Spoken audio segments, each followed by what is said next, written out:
Choco Mucho versus Creamline. Muling maghaharap sa panibagong laban. Muling susubukan ng Choco Mucho Flying Titans ang kanilang pangatlong panalo laban sa Creamline Cool Smasher.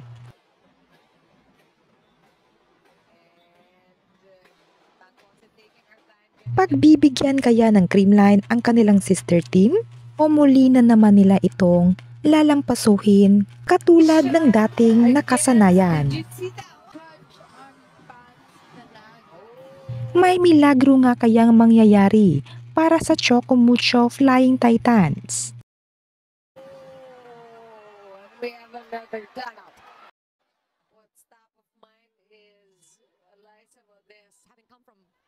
Magiging epektibo nga kaya ang magiging laro ni Bea De Leon laban sa kanyang former teammate na Choco Mucho?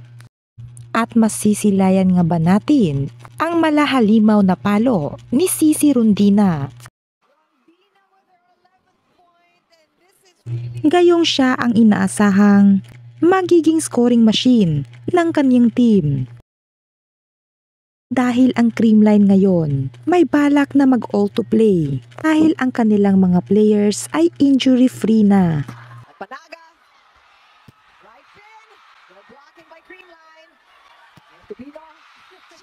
Kayo, sino sa tingin nyo ang mananaig sa mahigpit na laban ng Creamline versus Choco Mucho? Please comment down below.